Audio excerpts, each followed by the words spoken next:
Hello and welcome to the Soft Skills Salon with your host, Diana Kowarski. In this episode, we are joined by Dr. Brad Mahon, the Dean of the Faculty of Continuing Education at Mount Royal University. Diana and Brad begin by questioning the use of the word soft in soft skills and whether another word to describe these skills is even necessary. They also discuss how people leaders can use the relationship between empathy and authority to make their conversations as impactful and comprehensive as they can be. Lastly, they talk about the significance of every person's role on a team and how each of these roles are an interconnected and interdependent part of the whole team. Now, let's have a conversation. Hello, everyone, and welcome to the Soft Skills Salon podcast, an audible think tank on soft skills. I'm your host, Diana Kowarski. Thank you for being here because, as I say, conversation is the currency of communication. So let's have a conversation. And today we have a fantastic guest, Brad Mahon. And Brad Mahon, welcome. Brad is the Dean of the Faculty of Continuing Education at Mount Royal University in Calgary.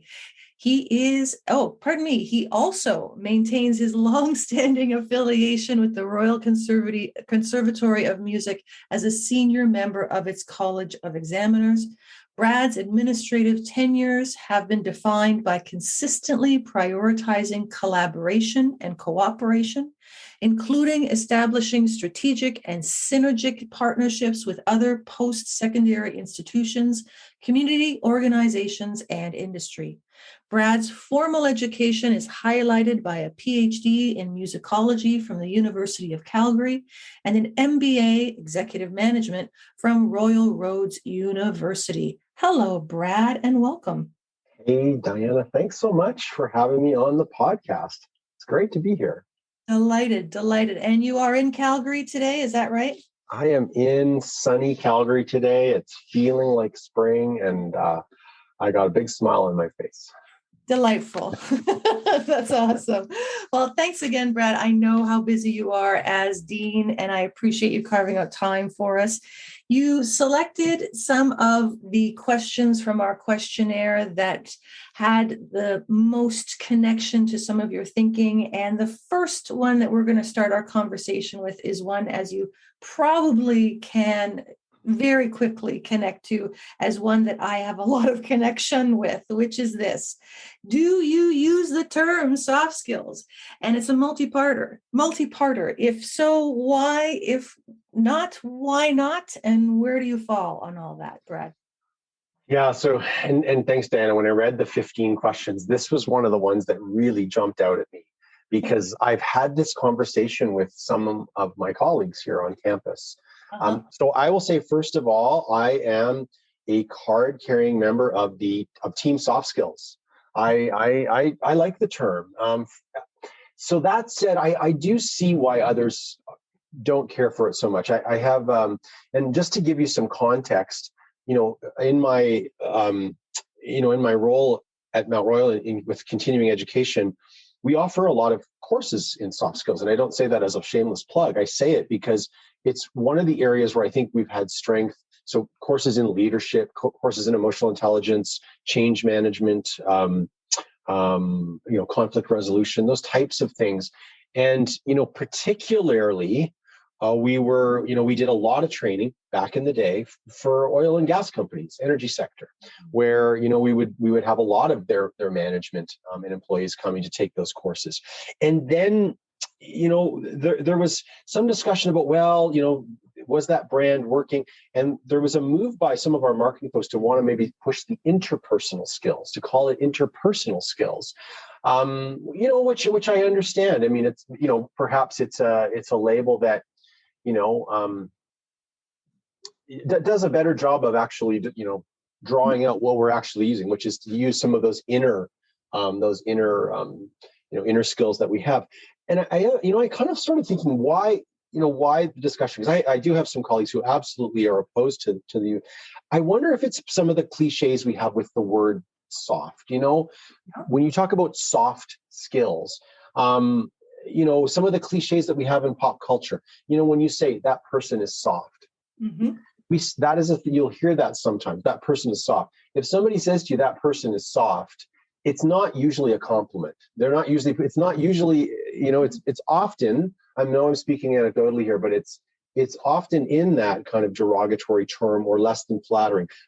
Let's look at it from the financial. The numbers are soft. Now, numbers people don't like soft numbers. I work with financial people and I appreciate them. They don't like soft numbers, right? So again, my point is the word soft, or I'm a big fan of sports. I'm sure it'll come up a few times today. That team is soft. Yep. And so, especially in Canada, I use a lot of hockey examples because we're in Canada. So, that's what I think about it, or somebody, I think there's also, somebody talks about the hard line. There's that implies strength. Mm-hmm. So I see why, some people may look at soft skills as perhaps uncomplimentary to what I think, and to the whole point of your podcast is such a critical part of I would say not only leadership and management, but just civilization, being able to understand and connect, communicate and empathize with and debate even with our fellow people. So a bit of a ramble there. How did I do? Not at all, Brad, and a lot for me to respond to, actually. And I would say to you that there's a very easy step for me as someone who does work in what is the soft skills arena, and it does become diluted with the specific examples that you just said of interpersonal or essential, or sometimes the term that's been bounced around are power skills, non-technical skills.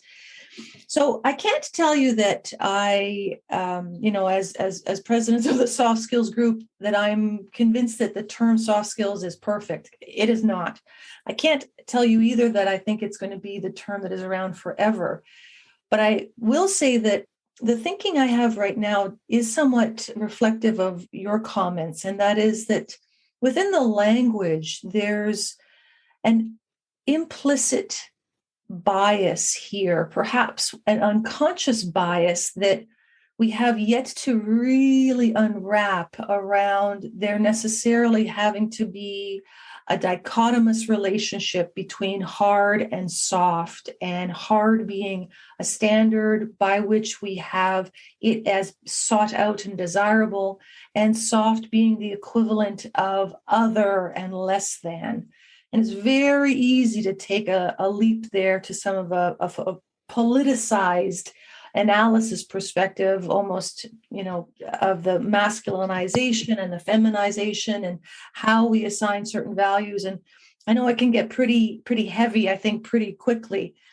I think the spot that I'm at right now is that I'm still using the term soft skills because I'm not willing to relinquish the relationship and to say that soft skills is less than. And so if I replace it with essentials or with interpersonal, it's still not as well, it's probably just as imperfect, to be frank with you. The appropriating of language, without getting too political, I start to think about how certain groups historically, and not looking too far back, have used language that has been used to label people as less than. And we do this with great abandon on the planet's surface, right? We have to unlearn this skill, in my opinion, and to appropriate that language as a label. And more than one group has said, you know what, we're just going to keep using this label until all of the insinuations are at least neutral to perhaps even leaning towards the positive. So I don't think I'm blazing a trail for soft skills revolution, but I do think that there's still space for that debate. So I'm really interested in it continuing. Does that make sense, Brad? Yeah, it does. And I think, and I don't know what the better terms are. And I take your point about, interpersonal. I think sometimes in seeking out a different label and we kind of emerge and say, aha, we've got this here's a clever way to, we almost do we run the risk of now people really don't know what you're talking about, the one thing I would say, though, I think that is encouraging is, I'm of an age where I remember when IQ was everything. It seemed like, sort of a person's, their sort of intellect, and their potential value as a leader was often, IQ was a measure of that, if you know what I mean. And I think, though, we've got to the point where we now have, whether you call it EQ or EI, now that is something that's come into the conversation as, well, wait a second, we're not taking anything away from IQ, but rather there is this other thing called EQ or EI, and there's research to support the validity of that. How whether it be in a leader or the collective EI of a team, and how that comes together. So I feel like, again, back to the soft skills, whether we keep that term or get comfortable with it or not, it's encouraging for me to see that, I think, leadership and organizations are recognizing the importance of whatever it is, this thing we call it. I think you're right, Brad. And I'm remarkably curious to see where the penny drops, I guess, or where we do land. I don't believe that we're anywhere close to settled on that. But you're right. And I have a similar tenure, I believe, to your own, in that I remember when EQ was this shiny, sparkly idea that was floating around, and we didn't quite know how to measure that. And we still really don't in comparison to IQ and all of the IQ testing that used to be involved. And I can remember many years ago when I applied for a job with the provincial government in British Columbia, this is going back way back, that I took an IQ test as part of the interview process. I'm pretty sure that would be illegal now. Yeah. And you know what, to that point, Diana, and I've done those, I've had my team do those 360 reviews and of me, and I've never done an IQ test, and I don't think I want to know.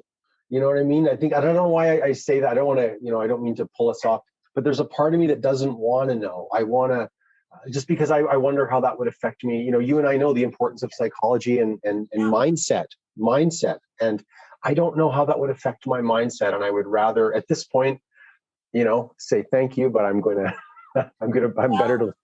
I again, that one experience that I had, because it was part of a job interview process, I was never made privy to the results. Oh, okay. So I get to assume I'm a genius. That's all Right. I'm going to do. I encourage that at all times for everyone. But you're exactly right, though. I agree. Sometimes, the knowledge that we could attain through some of the testing, we need to think of the utility on the other side of living with that. I agree with you. I also think that the next question that you chose is a great segue from this. And that one is item number 6, which reads, when have you seen others flex their non-soft skills to their own detriment? And it's the detriment part that I think attracts many of my guests to this question. Well, that one, again, really resonated with me. And I'll share with you, Diana, the when have you seen others? The other is me. As you know, leadership is a journey, and what I say sometimes to others, and I'm a real advocate of sort of peer-to-peer advising and finding others who are in roles like your own and having those safe space conversations where you can learn from each other. And I think, for me, spent most of my school days working to become the best musician I could be. And then, you get to the point where you suddenly find yourself being given small administrative roles, which become larger administrative roles because you were good at your job, perhaps, or because senior leadership saw something in you, but all of a sudden you're leading people. And, I'll say I've made some mistakes, and I remember, coming back, and I'll be really candid with you, coming back to Mount Royal. I've been back about 5.5 years now, but I'm an alumni of Mount Royal, and I accepted my first teaching contract 25 years ago here. So I have a long history with it. And when I came back, previous to the role I'm in now as director of the conservatory, I had a lot of, there was some tension, with some tension between the music department and senior administration. And all of a sudden I came in, and I think some folks looked and said, well, Brad's back and he's gonna, he's one of us. And I think there was a feeling that, well, he's a nice guy, so where everything's gonna, you just go in his office and ask for it and he'll undo everything. And I felt like I had to flex my my authority. And so sort of, back to our conversation about soft skills, it wasn't soft. I had a situation where an instructor, came to me with basically a list of demands, about 15 demands, and Wow. again, go see Brad. He's one of us, or he'll. And I remember, meeting with that instructor, and because I knew how the conversation was going to go, I actually had a couple of staff join me. And I was very hard on that instructor. Mhm. It was not one of my finer moments. And I was the opposite, I think, of everything I am, if I can say it that way. And to the point that I could tell the instructor was a little rattled by our short conversation. The instructor left the room. My two employees left the room, the two staff members. A few minutes later, I went to check on one of the employees, and she, the one who had been there, and she was in tears, because the way I had behaved in the room, my abruptness, my what I thought was a show of strength and authority, was actually so, I think, just unsettling to my staff members, Yeah. that they were shaken by it. And I'll tell you, I'll never forget that. I approached that situation completely the wrong way. And I ended up finding myself having to play catch up. All of a sudden, as I reflected on it, and that's a big part of, I'm finding it's a big reason why I continue to find time every day to reflect on the Yeah. conversations I've had, and Yeah. reflect on the conversations I'm going to have. And I ended up, that instructor left us, and I ended up, writing that instructor a very supportive and sincere recommendation letter for wherever they went to, and a few other things. But I was playing catch up, and again, to the sports analogy, it's like when you stumble out of the gate and you fall behind early, and you spend the rest of the game trying to catch up, trying to claw your way back. And again, I'll never forget going into that employee's office who was in tears after, because she was so shaken by it. And all I can say is, what do? You learn, you try to learn from these things and be better. And so, but what I should have done is I should have listened, and, I should have, listened more, and put myself in the perspective of the various people I had around that table. I also should have recognized my own emotions that were building inside me as I was having that conversation, because my emotions did come out in that meeting. And again, as we know, when those emotions start to drive our words, generally speaking, it doesn't always. We don't represent ourselves. It doesn't. Yeah, very well said. We don't represent ourselves. So anyway, that's my story.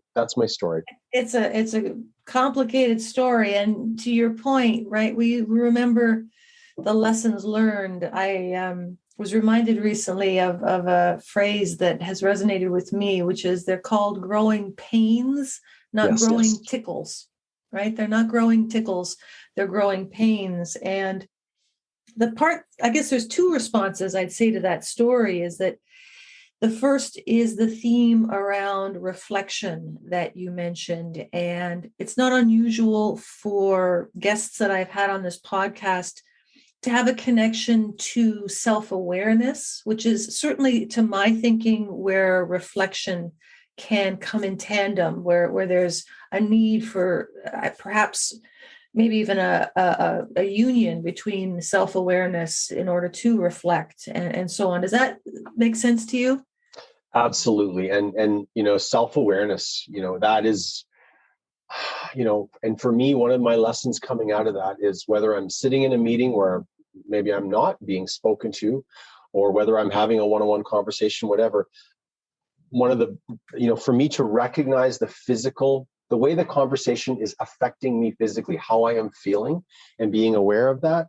Honestly, Diana, when I sense that, or when I feel that, and maybe it's tension, maybe it's frustration, maybe it's anger, for me, the signal is, Brad, be careful what you say.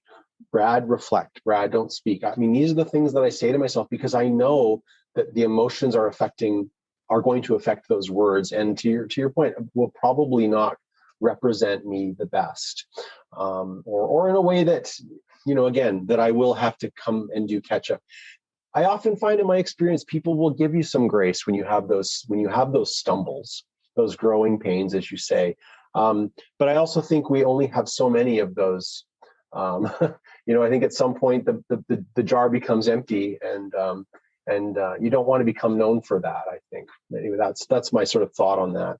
It makes sense. The work that I do puts me at arm's length of a few universities, and so I get to spend time with learned folks like yourself, and some full-time faculty members, and some who are active researchers as well. And that's a very privileged spot for me to be even at arm's length around some of that thinking.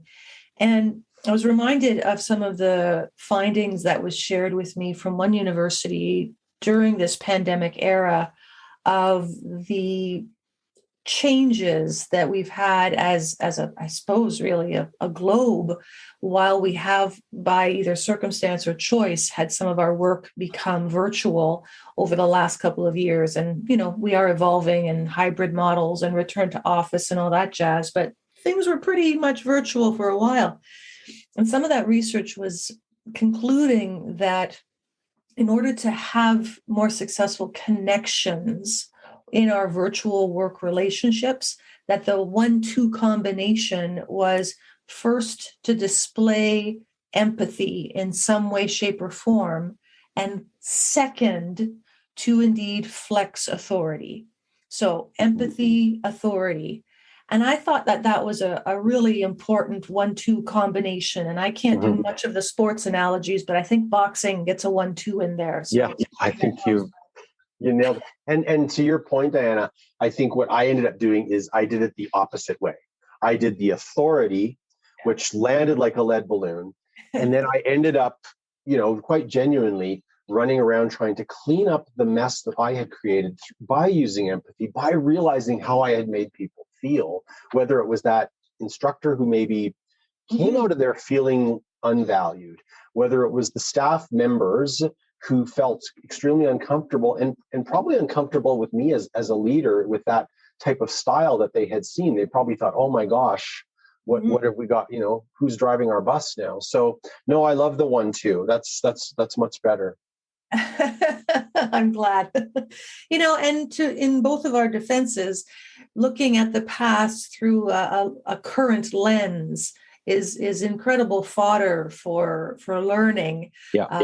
In a way, that upset that you had, that colleague or that staff member display in that immediate following moments, was a real gateway for you to be, hopefully called to action within yourself. Because if I asked you to think about, if neither of your staff members had given you any feedback, although I'm sure their upset wasn't intentional feedback, it was, accidental feedback, you may not have had the opportunity to connect with those choices you had made as readily. Do you agree? Yeah, I agree. I think I probably would have, just by the tension that I had created. I had created the tension. I may, through reflection, have wondered, perhaps I could have gone and sought feedback. But I think, the immediacy of the emotion, that I think you're right. I don't think that staff member it was a genuine show of their response to that situation. Might sound a little bit, because, there was a tough, and I know that, maybe people still think of that, the people who were involved, but I'm grateful that it happened, because all I can say is it's helped me be better. Right. And I believe these leadership roles, these administrators, it is about service, and it was a good reminder to me. I was not serving anybody that day, other than serving myself, Right. and that's so. So I take that away from it, and moved ahead, right? Yeah, yeah. And still, yet, all of these years later, there's probably even more reflection that you can probably do on that, right?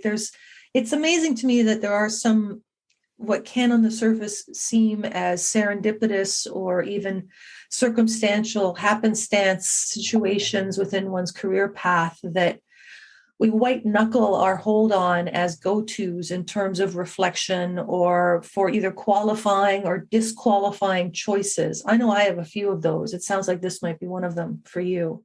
Yeah, no, absolutely. Absolutely. I hear you.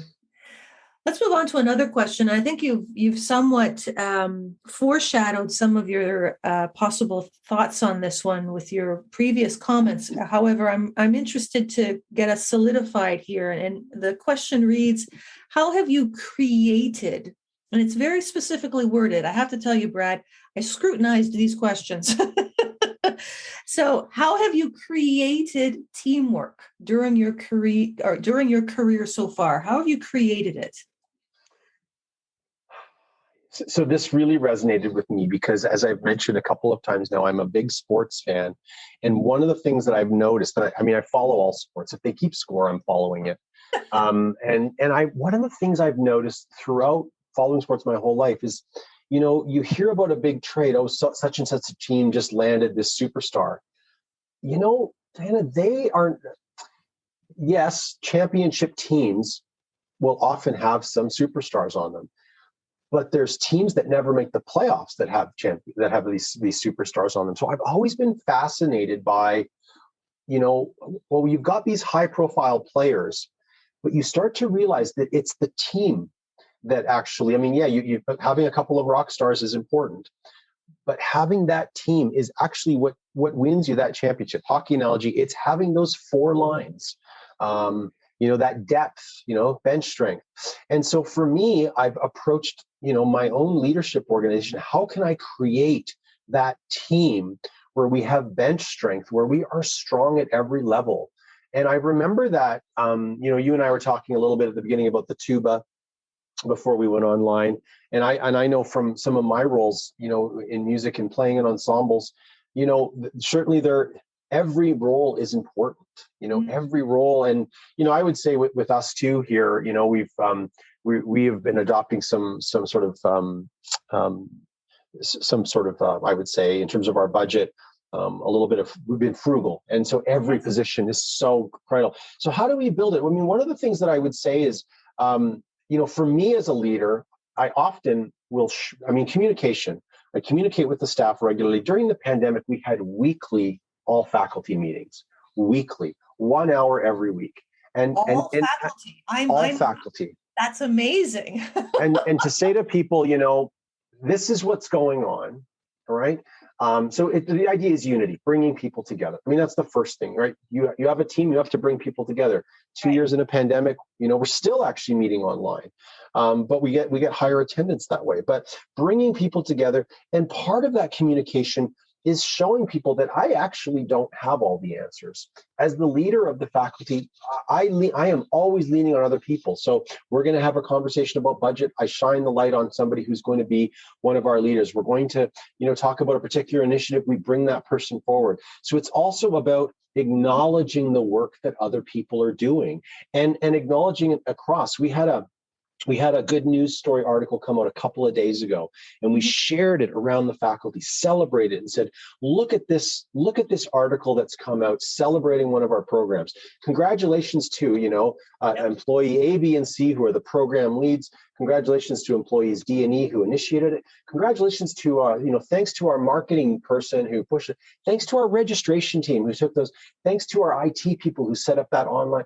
We actually listed, and the hashtag at the end was, it takes a village, because that program was. And then I also say to the whole faculty, even if you weren't directly part of that program, when these programs come out and we get some press from, people take a look at us. And that's good for all. So you remind people that everything that we do is connected. So that's a big part of what I do is communicating, celebrating the wins, acknowledging people, being grateful for people. That's the other part too, letting them know the gratitude you have for them.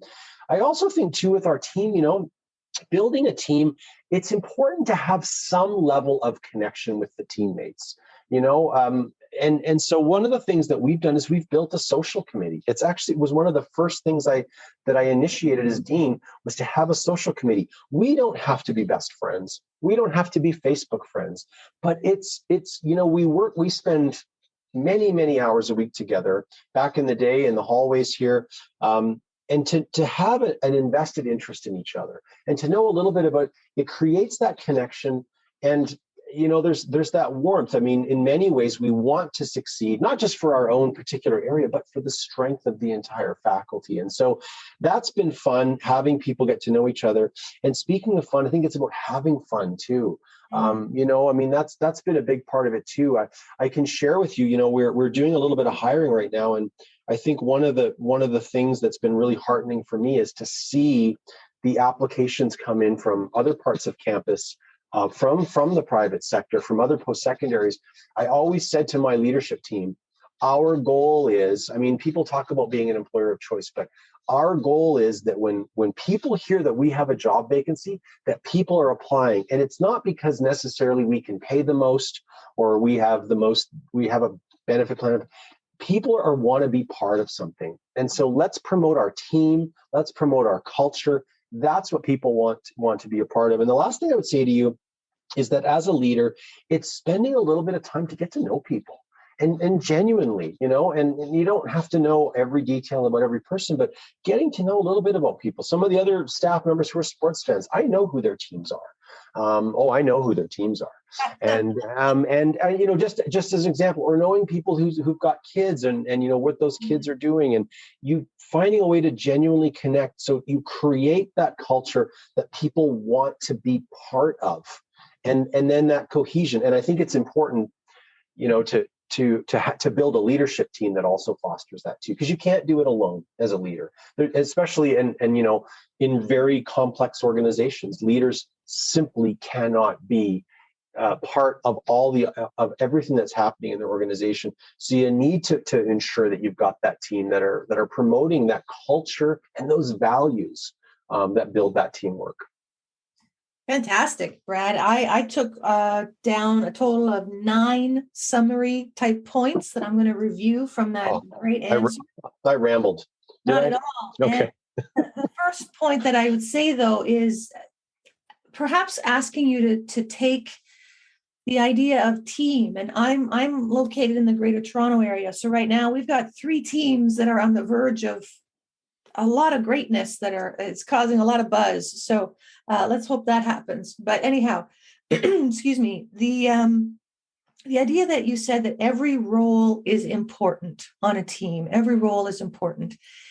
If I asked you to flip that on its head, I often spend time from a coaching perspective in working with people one-on-one, testing the boundaries of coaching and sometimes advising where I know that I am, again, testing the boundaries in asking people to believe that they belong at the table and that they have a valid voice, and that if you do not buy into your voice being credible and valuable and a solid contributor, regardless of your job title or where you may sit in an organizational chart, regardless of your pay of compensation rate, or regardless of tenure status, or regardless of your degrees or lack of degrees, regardless. And you especially spending time on campus, there's a caste system that is implicit within every higher education organization on the planet around, well, the degrees people have attained. It's part of the gig, right? It's been around a long time. So I guess I'm asking you then in a long-winded way, Brad, if every role is important, and I agree with you and echo your words, what are your thoughts on having people believe that their voice is valid if perhaps they do have a less a lower paying job or less status on a team, or that they have fewer advanced degrees, for example? Yeah, well, and I think one of the ways that I try to encourage those folks to, again, I can't sort of, you can't tell somebody how to feel, but I think you can help, you can influence and have a help that. And one of the things that I've done is, even, what we're saying a few minutes ago about not being able to really get in the trench with some people, but actually spending a little bit of time with people. So, once a month saying to some folks, I want to sit down with your team. Don't have much of an agenda. I can come in and give them a few updates, but it's just FaceTime. How are you feeling? What's going on? What could I do to make your world better? Often as leaders, part of our job is to move the boulders out of the way, because often we're in a position where we can do that. And so asking people quite candidly, and sometimes, I sit down with people and I say, what is it that I can do? I want them to feel valued. They say, Brad, like the trash doesn't get emptied in my office enough. Like, right. They've cut back, and they used to empty it 3 days a week, and now they only empty it once. And you know what? That really mattered to that person. And so we were actually able to have the trash emptied more often. And that made a big difference in that employee's life. You might think, you have these multi-million-dollar companies, but for that person to feel that something that was bothering them, that we actually did something about it. And so they're coming to work now, and they know that we care about their workspace and how they feel. And now I'll speak to you, very candidly, their engagement with their work has now gone up. Because I often say to staff, I hope you turn off when you go home. All I ask them for is bring your best professional self to work, support your team, support your teammates. And so, that's part of it. I also use the music analogy where, I've played in ensembles where you've got the people who have all the parts that have all the black ink on it, right? And they're up there shredding. And then you've got maybe the person in the back row who, for whatever reason, maybe they haven't played as long, or maybe they're kind of playing the supportive role. But if that person misses rehearsal, there's something missing. You don't have the bottom end, you don't have the whatever it is, it's missing. And you've got the person up front and they're playing all the notes. There is something missing. And I remember that from music school when, the guys in the back row, sometimes, or the girls, if they weren't there, you missed them. They were important. Those instruments that spend their time counting. Right? Counting. They do a lot of counting, right? That great Far Side cartoon, Roger, it's called Roger Screws Up, and Roger's sitting there with the cymbals in the back waiting for his moment.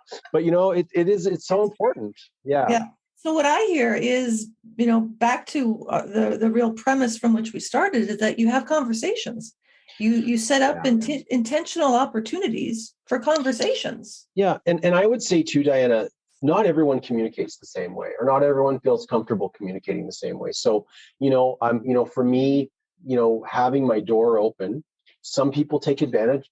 Sorry, I don't mean take advantage in a negative. Some people will, the door is open, so they will come in and they'll sit down. Maybe it's an opportunity. For others, they would prefer to send me an email. Others would rather speak through you never know, right? Others, it's the informal conversation in the hallway, but you never know. And I think it's important to meet people where they are. Meet people where they are, because, really, I want them to feel it. I want them to be in a space where they feel comfortable having that conversation. Sure. So let me give you those 9 points that I heard. Sure. I heard communicate so that we can inspire unity. I heard focusing on the leader, not necessarily having all the answers, perhaps having more questions.